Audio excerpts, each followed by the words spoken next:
How to add phone number to Roblox.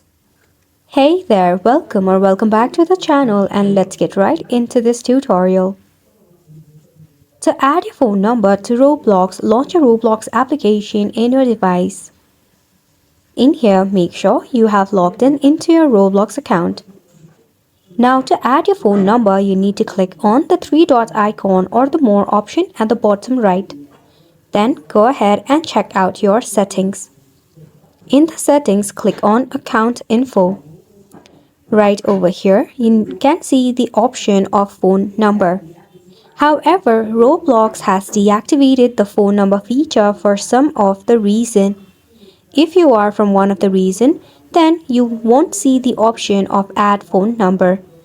However, for most of you, the phone number option will be right here under Account Info. Also, if you have not verified your age, then you will have to verify your age before to add your phone number. After that, you can just click on the pencil icon, which would be at the side of the phone number feature. Then you can just enter your phone number. We hope that this video was helpful to you. Thank you so much for tuning in. We will see you very soon.